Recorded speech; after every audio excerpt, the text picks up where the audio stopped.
ربي زدنا علما نافعا ووفقنا عملا مقبولا. Nawawi kemudian antum setorkan sama Ustadz siapa yang ngajar pagi? Nanti antum setorkan sama beliau hafalan hadis Arba'in Nawawi ini, karena ini penting bagi thalabatul ilmi untuk bekal sebagai bekal dakwah nanti ketika antum sudah keluar dari pondok pesantren Darul Ilmi ini. Kitab Arba'in An-Nawawi ini adalah kitab yang sangat masyhur, bahkan boleh dikata kitab yang paling banyak dicetak setelah Al-Quran. Jadi kitab yang paling banyak dicetak setelah Al-Quran inilah kitab Arba'in Nawawi ini. Karena tidak ada satupun pesantren di dunia ini kecuali mempelajari kitab ini. Makanya ini salah satu berkahnya daripada karya besar Al-Imam Muhyiddin Abu Zakaria, atau dikenal dengan Al-Imam An-Nawawi rahimahullahu ta'ala. Lah Imam Nawawi sendiri sekali lagi namanya adalah Muhyiddin Abu Zakaria Yahya ibn Sharaf ad-Din Al-Khuzami Asy-Syafi'i. Jadi beliau dilahirkan di Nawa, dan Nawa ini satu negeri di daerah dekat Damaskus. Dia dilahirkan pada bulan Muharram tahun 631 Hijriah, dan dia menyelesaikan Al-Quran di negerinya sendiri. Baru kemudian setelah usianya 19 tahun, beliau hijrah bersama bapaknya ke Damaskus, kemudian belajar dengan banyak ulama di Damaskus ini. Dan dia dikenal seorang yang sangat mujtahid, walaupun dia disibukkan dengan jual beli.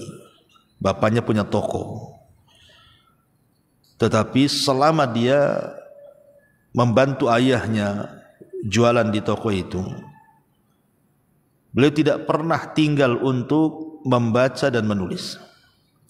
Bahkan beliau pernah duduk selama 2 tahun hanya untuk mencatat, menulis. Jadi kalau dia lelah, ya dia istirahat di kursi, kecuali dibuang hajat ataupun mungkin makan minum, habis itu balik lagi dia, atau hendak sholat gitu ya, selama 2 tahun. Itulah kegigihannya Imam An-Nawawi rahimahullahu ta'ala, sehingga karyanya banyak sekali. Salah satunya adalah kitab Al-Arba'in Nawawiyah ini. Sebenarnya yang ngarang kitab Al-Arba'un Nawawi, Al-Arba'un artinya hadis, kumpulan hadis, 40 hadis ini banyak, bukan Imam Nawawi saja, banyak sekali. Tetapi justru yang dipilih oleh Allah untuk dipelajari hampir di seantero dunia ini, tidak di negeri kita, tidak di luar, justru yang dipilih adalah kitabnya Imam Nawawi di sini. Makanya saya katakan ini kitab yang sangat berkah sekali dari pengarangnya. Tapi Allah takdirkan dia meninggal di waktu muda. Jadi di usia 40 tahun kurang lebih beliau meninggal dunia. Bahkan sempat dia mensyarah kitab Sahih Bukhari. Kalau Sahih Muslim jelas tidak ada syarah terbaik ketika mensyarah kitab Sahih Muslim melebihi karyanya Imam Nawawi. Sehingga dia ingin mencoba mensyarah kitab Sahih Bukhari, tetapi karena usianya tidak panjang, sehingga hanya beberapa jilid saja. Dan ketika dibaca oleh para ulama, kalau seandainya Imam Nawawi merampungkan mensyarah Sahih Bukhari, maka tidak ada kitab syarah Sahih Bukhari terbaik di dunia kecuali karyanya. Saking cerdasnya Imam Nawawi rahimahullahu ta'ala, dan dia dijadikan rujukan dalam mazhab Syafi'i tentang hujah-hujah beliau dalam berpendapat. Itu sekilas tentang siapa Imam An-Nawawi rahimahullahu ta'ala. Lah di sini beliau memulakan hadisnya. Hadis pertama adalah hadis tentang la amala illa biniyatin. pada halaman ke-18 langsung antum buka di situ, bahwa tidak ada amalan kecuali dengan niat. Baik, kita akan baca. An Amiril Mu'minin Abi Hafsin Umar ibn al-Khattab radhiyallahu an. Dari Amiril Mu'minin Abi Hafs Umar ibn al-Khattab. Kenapa disebut Amirul Mu'minin? Pemimpinnya orang-orang yang beriman. Bukankah Abu Bakar juga pemimpinnya orang yang beriman? Dia khalifah juga. Kemudian Utsman juga sama, pemimpin kaum muslimin. Kemudian Ali juga sama, pemimpin kaum muslimin. Kenapa yang dipanggil Amirul Mukminin hanya Umar bin Khattab? Karena dialah orang yang pertama kali dipanggil oleh para sahabat Rasul di zamannya dengan sebutan Amirul Mukminin. Kalau Abu Bakar kan khalifah saja, Khalifah Abu Bakar. Kalau Umar itu dipanggil Amirul Mukminin, dan dia orang yang pertama dipanggil seperti itu, Amirul Mukminin.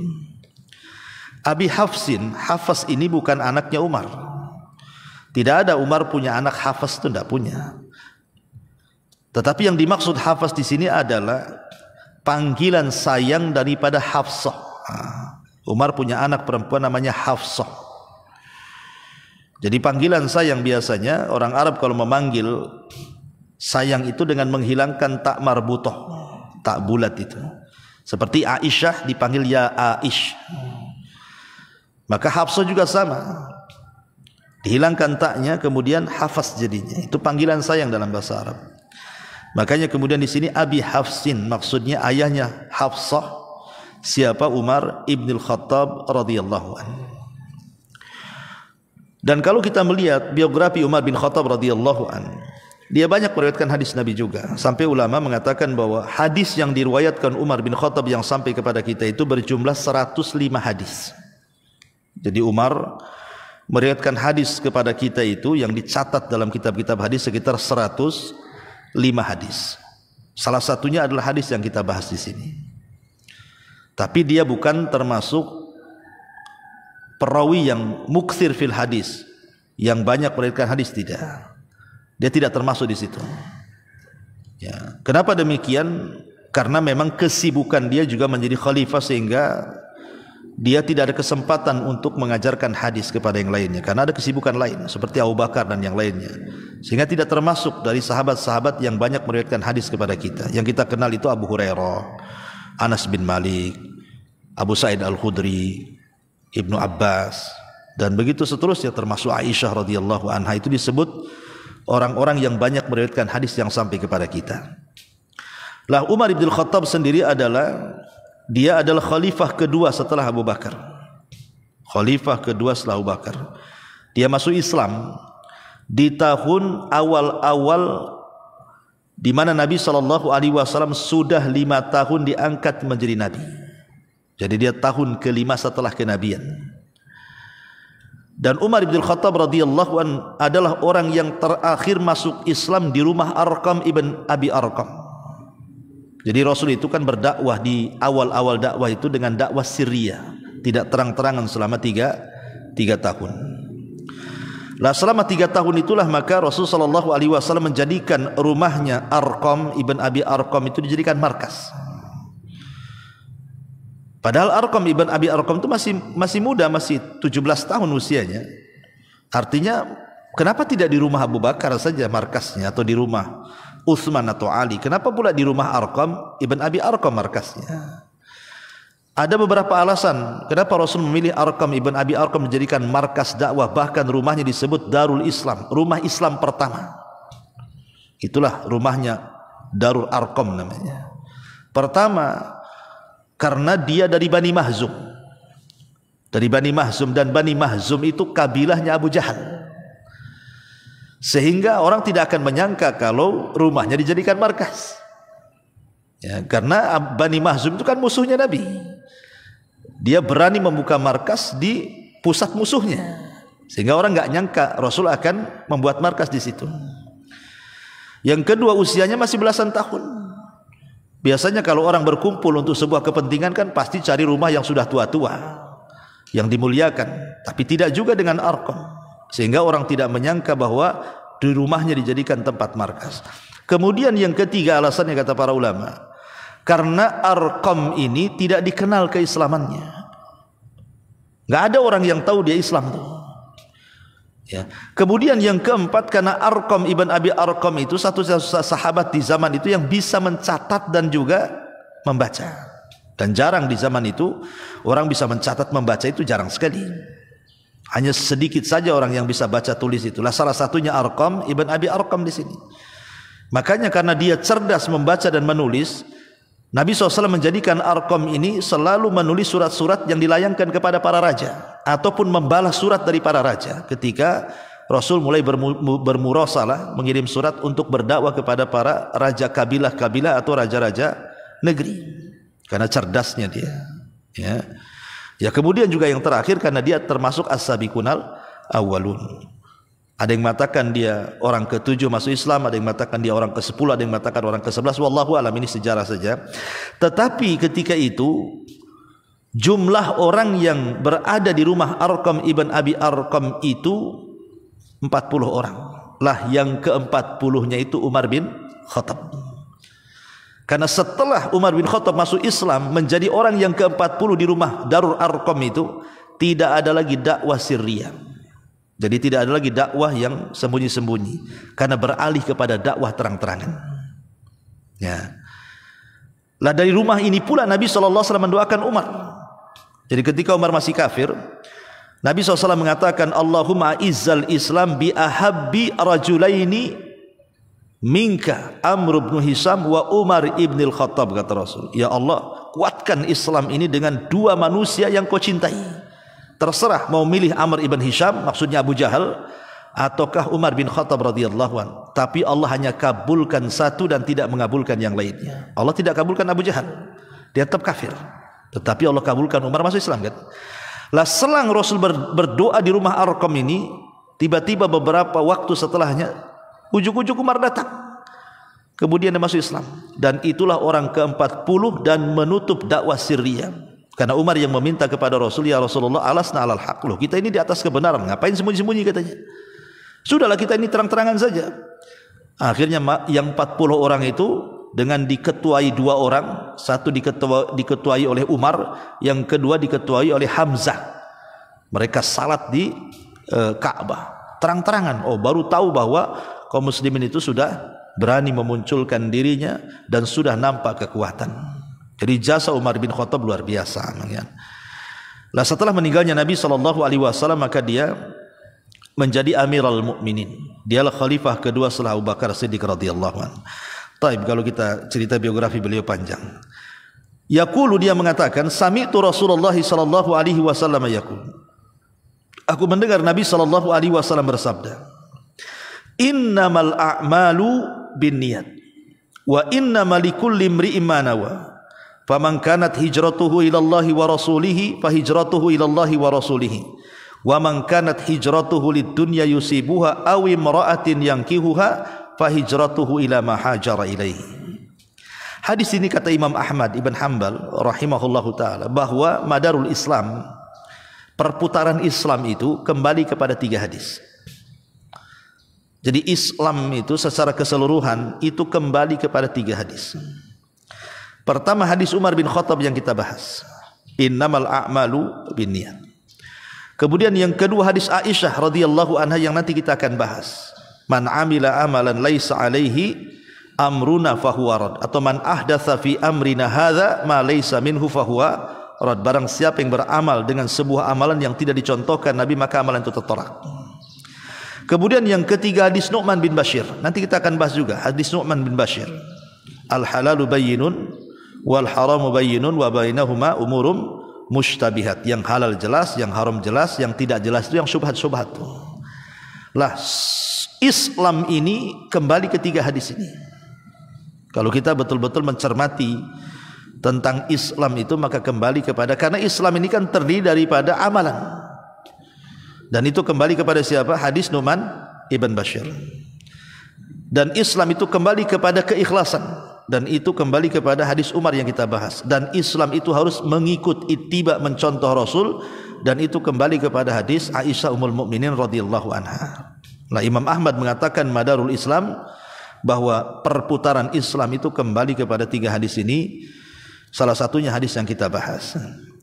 Lah di sini Umar bin Khattab radhiyallahu an mendengar Nabi sallallahu alaihi wasallam bersabda, "Innamal a'malu binniyat," menggunakan jamak muannas salim. Tapi ada juga dalam riwayat innamal a'malu binniyah. Tanpa jamak, dia pakai mufrad tunggal. Tapi dua-duanya sama saja. Sesungguhnya amal-amal itu ditentukan dengan niat. Wa inna malikul limri imanawa, dan sesungguhnya tiap-tiap seseorang itu ditentukan dengan niatnya. Apa beda lafaz yang pertama dengan lafaz yang kedua? Kalau kata-kata innamal a'malu binniyat, sesungguhnya amal itu ditentukan dengan niat, maksudnya di sini bahwa syarat diterima sebuah amal itu harus ditentukan dengan niatnya. Ada niat, ada amal, tidak ada niat, tidak dianggap amalannya. Jadi niat itu yang menentukan sah dan tidaknya sebuah amalan. Orang sholat kalau tidak niat, batal sholatnya. Orang puasa kalau tidak niat, batal puasanya. Orang haji kalau tidak ada niat, percuma hajinya. Artinya syarat sahnya sebuah ibadah itu ditentukan dengan niatnya. Tetapi kalimat wa inna malikul limri imanawa, hanya setiap seseorang itu akan mendapatkan sesuai dengan apa yang diniatkan. Maksudnya kalimat yang kedua ini bicara soal pahala, bahwa orang itu akan berpahala dan tidaknya disesuaikan dengan niatnya. Apakah niatnya karena Allah atau niatnya bukan karena Allah. Jadi kalau yang pertama innamal a'malu binniyat, maknanya sah dan tidaknya sebuah ibadah ditentukan dengan niat. Tapi kalimat yang kedua wa inna malikul limri imanawa, itu bicara soal ganjaran, diterima dan tidaknya, dan berpahala dan tidaknya, itu ditentukan dengan niatnya. Sempurna pahala dan berkurangnya pahala itu ditentukan dengan niatnya. Karena begini, terkadang seseorang itu melakukan amalan, kemudian muncul riya. Muncul amalan itu supaya dipuji orang, supaya dibicarakan orang, itu namanya riya.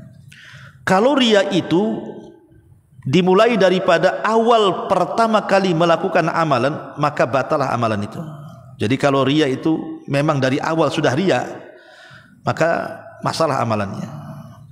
Tapi kalau seandainya permulaannya ikhlas, di tengah-tengah pula riya, maka ini kembali kepada 2 perkara. Pertama, kalau dia bisa mengembalikan riya itu di akhir amalannya menjadi ikhlas, maka amalannya tidak memadaratkan, tetapi mengurangi pahala karena dia riya, walaupun bisa dikembalikan, ya. Tapi kalau seandainya riya yang muncul di tengah-tengah tidak bisa dihentikan sampai selesai ibadah, maka percuma juga amalannya. Jadi terkadang sebuah amalan itu bisa mendapatkan kesempurnaan pahala, terkadang bisa mengurangi pahala, terkadang menghabiskan pahala. Itulah niat, ya. Tetapi kalau seandainya pujian manusia, kita tidak ada maksud untuk dipuji. Ada orang haji umpamanya, dia memang tidak mau dipanggil Pak Haji, Bu Hajah, tidak. Tapi orang-orang tahu bahwa dia habis haji, akhirnya dipanggil dengan bahasa seperti itu, karena umumnya habis haji dipanggil Pak Haji kan. Tapi kita yang berhaji tidak mau dipanggil itu, maka itu tidak memadaratkan amalan hajinya. Kata Nabi SAW, kalau ada orang yang beramal soleh tiba-tiba dipuji orang, kata Nabi SAW apa? Tilka busyral ajil, kata Rasul. Itulah kabar gembira yang disegerakan di dunia sebelum akhirat. Jadi kalau pujian manusia itu dan kita tidak bermaksud untuk dipuji, maka itu adalah kabar gembira yang disegerakan di dunia namanya. Tapi kalau tujuan kita ingin dipanggil Pak Haji, Bu Haja, itu lain. Ya, kan ada lagi viral tuh. Oh, anak saya sudah bayi, sudah haji katanya. Janganlah panggil Pak Haji juga, kata la ilaha illallah. Ya. Nggak ada lah urusan dipanggil haji nggak haji itu. Ya. Masyarul muslimin yang dimuliakan Allah Azza wa Jalla. Jadi wa inna malikul limri imanawa. Kemudian Nabi mengatakan faman kanat hijratuhu ilallahi wa rasulih, fa hijratuhu ilallahi wa rasulih. Ini pengulangan ini bukan takkid, bukan. Tapi pengulangan ini berbeda makna. Maksudnya begini.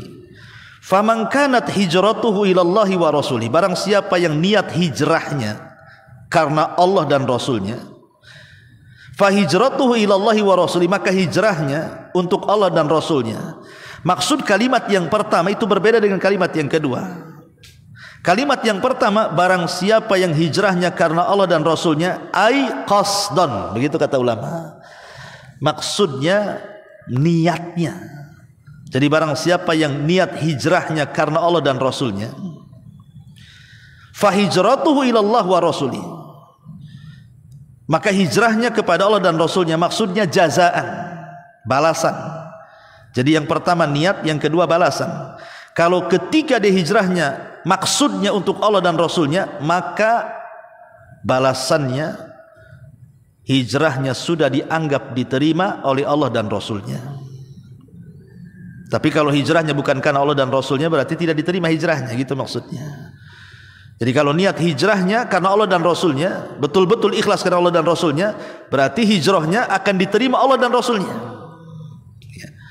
Tetapi wa man kanat hijratuhu lid-dunya yusibuha, barang siapa yang hijrahnya karena dunia yang dicarinya, awi imra'atin yankihu, atau wanita yang hendak dinikahinya, fa hijratuhu ila ma hajara ilaihi, maka hijrahnya sesuai dengan yang diniatkan saja. Lihat, ketika Rasul mengatakan barang siapa hijrahnya kepada Allah dan Rasulnya, maka hijrahnya untuk Allah dan Rasulnya. Diulangkan kalimat Allah dan Rasulnya.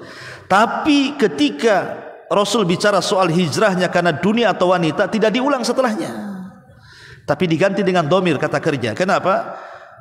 Kata para ulama yang mensyarah hadis ini, karena menunjukkan kehinaan. Jadi tidak perlu diulang lagi.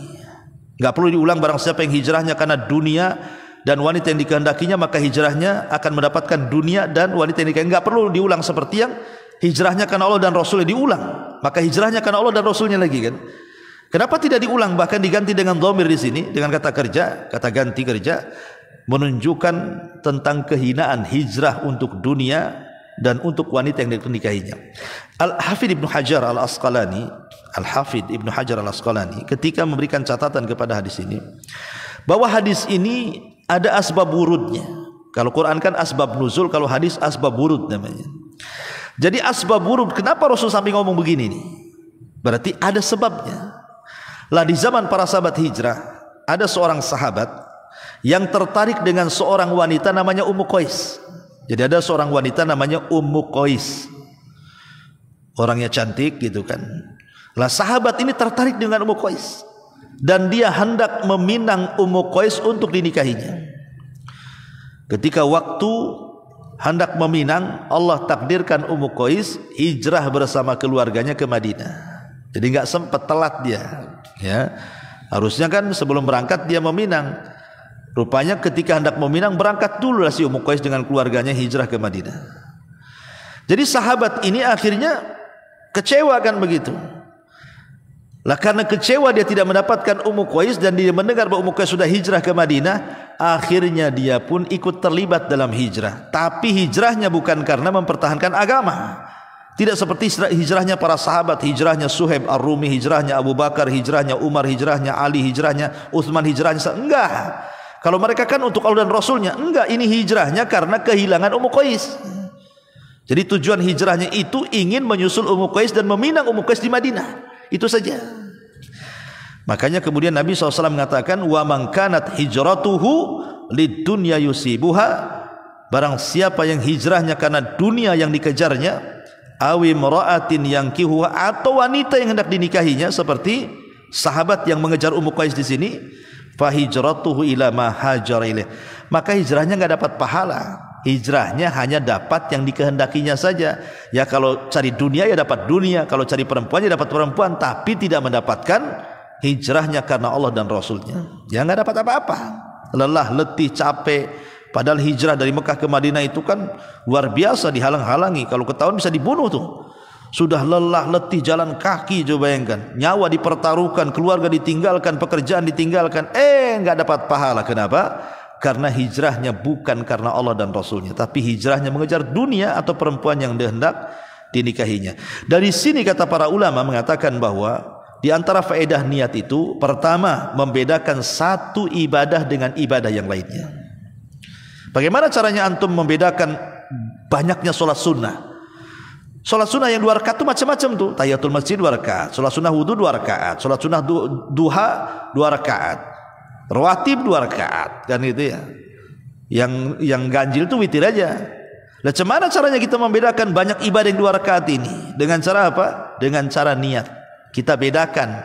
Oh, saya 2 rakaat tadi tahiyatul wudu, oh yang tadi tahiyatul masjid, oh yang tadi rawatib, oh yang tadi duha. Membedakan satu ibadah dengan ibadah yang lainnya itu ditentukan dengan niatnya.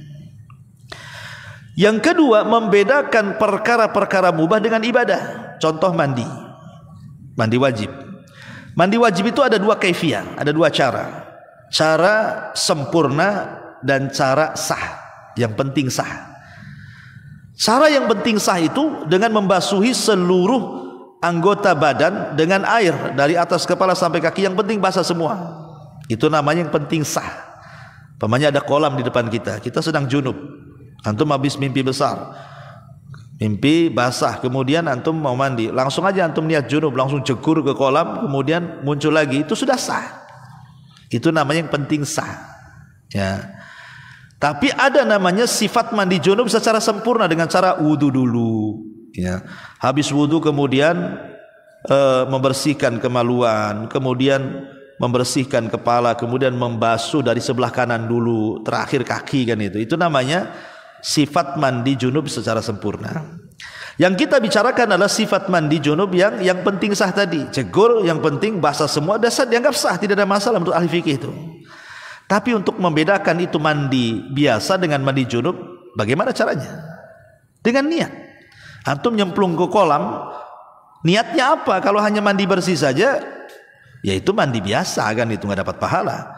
Tapi kalau antum diniatkan mandi junub, berarti walaupun hanya jegur saja keluar dari kolam, antum sudah dapat pahala itu.